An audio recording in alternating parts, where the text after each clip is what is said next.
Today we learn about heat. This heat we can call fire. So how many types of fires are there in the mind? The heat or fire in the mind has 3 types. The fire of raga, greed or lust, burns up living beings to have sexual desire and delight in all the sense pleasures. The fire of dosa, anger, burns up our minds to harm and kill, even to the point of going to war that causes many deaths. This is just from delusion, because of having no mindfulness and no wisdom. So if we are to put out the fire of raga, or put out the fire of dosa, we have to put it out through having mindfulness. The fire of dosa is put out through metta, goodwill. The fire of moha, delusion, is put out through having wisdom. As for the fire of raga, we need to have wisdom as well, to see the truth that we are all born and are deluded. We see that which is not beautiful as beautiful. That which is not permanent, the mind says is permanent. That which is suffering, we say is having happiness. That which is not self, we say is self. This is vipallasa, or wrong view, which affects each mind and heart, whether being a monk or a lay person. So there are these 3 fires: the fire of raga, the fire of dosa, the fire of moha, and it's like this constantly. The fire of raga we call in Pali ragaki, the fire of raga. This is the feeling of delight that can arise when the eyes see forms, ears hear sounds, nose smells odors, tongue contacts flavors, seeing something that is beautiful and attractive, sounds that are pleasant sounding, odors that are of a nice aroma, or physical sensations that are pleasant and we feel are worth seeking out and worth possessing. Then arises tanha, craving, and upadana, clinging, arises. If we have contentment and live with sila dhamma, moral conduct, not causing harm to others, then it can be okay. So sila dhamma is necessary to have in our relationships. As for the fire of dosa, it burns inside. Displeasure, discontent, and irritation arises. Then there is anger and ill will. Usually we're able to speak nice words, but when anger arises, our speech sounds unpleasant. We don't like something we've experienced. We don't like all the sense experiences, all the forms, sounds, odors, flavors, bodily sensations that we've experienced. We don't like them. We feel upset. And the mental formations that arise with the mind, that we remember and perceive, which is Dhamma aramana and sanya, arise with the mind, and we don't like it as well. We don't want to experience it. Because we are a good person, we want to get good things. We want to have good moods. We want good thoughts. We don't want to be angry with anyone. We don't want to harm anyone. But when we have the fire of dosa, it proliferates out, and the anger leads to spite and maliciousness to come up. Or experiences we remember and perceive that we don't like, they upset and offend us. This leads to rage to arise, it leads to hatred to arise in this present moment. Even our actions that we do ourselves, we may not do it according to our satisfaction, or we do it and it doesn't go the way we like or want it to. So we don't like ourselves. We dislike ourselves and we get angry at ourselves. We have ill will towards ourselves. Like Venerable Ajahn Chah said that we people, sometimes we don't get angry at others, but get angry at ourselves and have ill will for ourselves. This is not right, okay? And even in Dhamma practice, we know that we must try to sit meditation and try to walk meditation, but sometimes we can't do it. And this leads us to get angry and hate ourselves. We have ill will towards ourselves, we have malice towards ourselves. And this happens a lot, so we have to be careful too. This is the fire of dosa. It can harm the body, it can start wars, it can lead to chaos. One can be offended a tiny bit and lack patience and forbearance, and then stab and kill, cause harm to others, even over just little things. Especially in this present-day society, we people really lack patience and forbearance. This noble quality has disappeared. Because whatever we do, we want it done quickly. It can't be done slowly. When it's slow, then it bothers and displeases us. People say things and it offends others easily. Just small things like driving around and scraping one another, and then one can even harm another and cause them to die. It happens a lot, so we have to be really careful. Even monks going on alms round, and dislike in a layperson comes up. The layperson had no weapon, but he had a car, so he drove and hit that monk. Here we can see that the car can be a weapon. These are the machines in the modern era, so we have to be careful. Even a mobile phone can be a weapon. So we have a Vinaya rule not to speak and teach Dhamma to one who is angry and in a rage. And for the lay people it is the same. If the other person is angry, we don't reprimand them, don't speak, don't tell them off, or speak harshly to them. That person may have anger come up, and they could use their phone and hit you. They could harm you. So we can see that in the present day there are dangers arising like this. We have to be careful of the fire from others as well. But the important one is our own fire. The fire that is greater than this is the fire of moha, delusion. What is the fire of moha like? They say it's like one is burning firewood or coal. The hot fire smoulders inside. It is hot and sizzling inside. We have boredom, have loneliness, have discouragement, feel depression, or are indifferent to experiences. This is the fire of delusion as well. There is no benefit arising. Or sometimes one is mentally distracted over anger and ill will. We sleep and think that we have to harm them.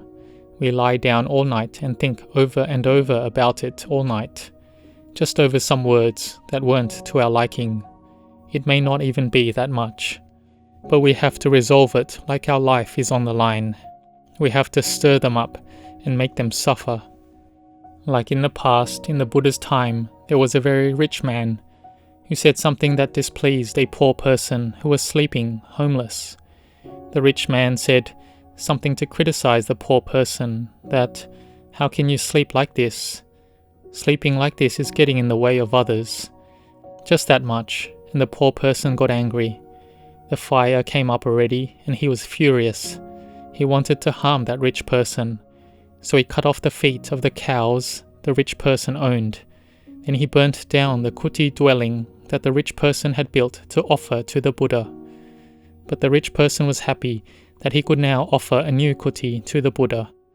The poor person's fire in his heart was reduced, and he thought that, "I have harmed him to this extent, but the rich person is happy that he could make merit, and also did not get angry or have ill will to me."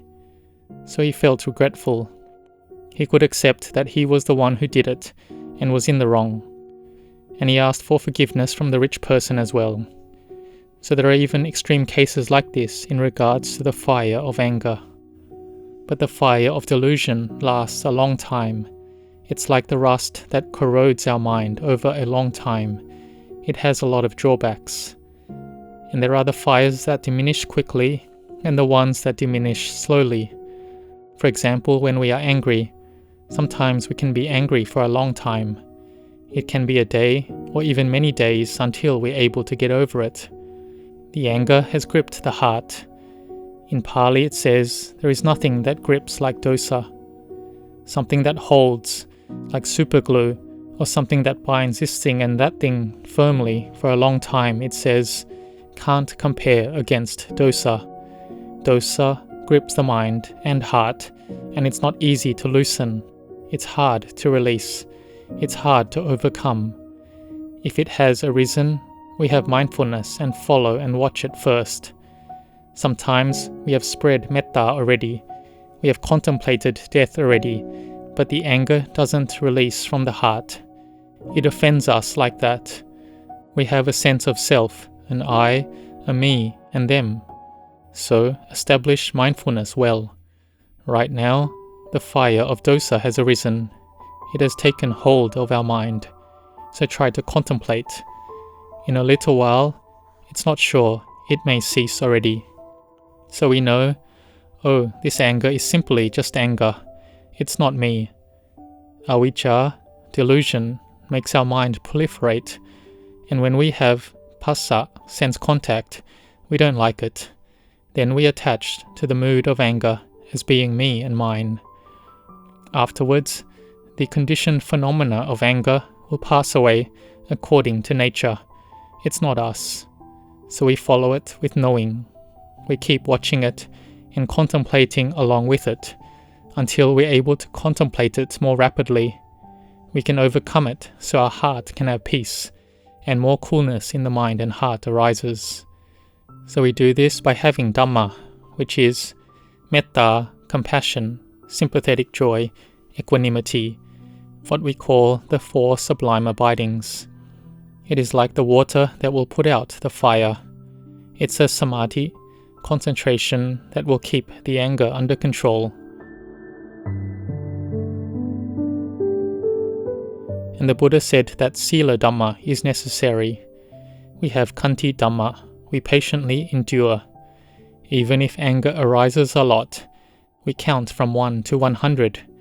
If we are a little bit angry, then count from 1 to 10. If it's just a flash of anger or a tiny bit, we just count 1 to 5. But if we're quick, we can count just 1. We have mindfulness. This is our mind that is being ukatitanyo or vipatitanyo. We know quickly. But in this era, people are generally neya pukala.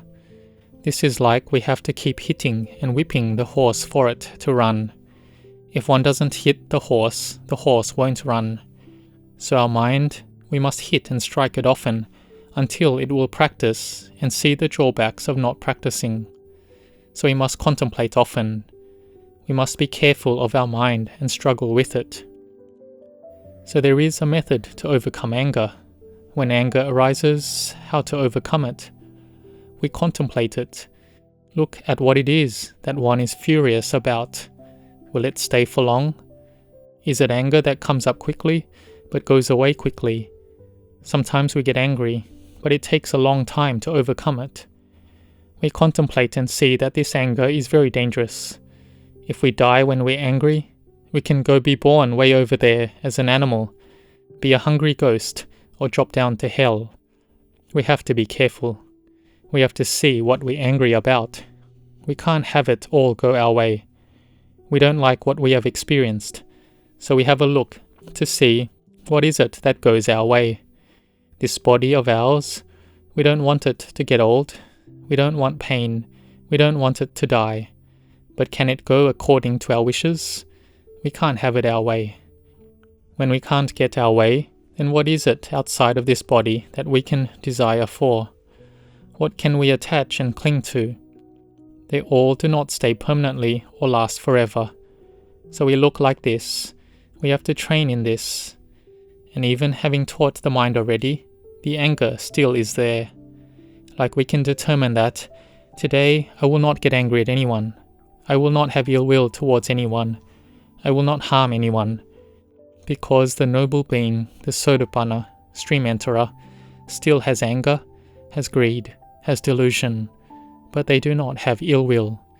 They have anger, but they don't have ill will. They have delusion, but they live with Sila Dhamma. Even having greed, wanting to get and have, but they don't harm anyone. Even though they have wealth, they save it to consume, to use it to support their life, and to make merit and parami. But when anger arises, they don't have thoughts of ill will towards anyone, because they see that anger is not good. They try to suppress the anger down. In terms of enemies that makes us suffer, there is no enemy that is as vicious as the mental defilements in our heart. We have to see that what has made us angry, we must have done it before to them. We have done the bad karma before, and so we must meet them again. We see their face and straight away don't like it. But some people see others' face and like them straight away. This is an example. So we have to be very careful with our mind. We know that the fire has arisen. We don't speak, don't reprimand, don't speak badly. We establish mindfulness that we won't speak harshly to anyone. We won't harm anyone, won't have malice to anyone, won't have ill will to anyone. Because we want to be a Sotapanna and be able to close off the lower realms in this life. So may you be firmly intent to make the mind peaceful, to have metta, compassion, sympathetic joy and equanimity, and be intent in dana, sila, bhavana, or sila, samadhi and panya. May you grow in blessings.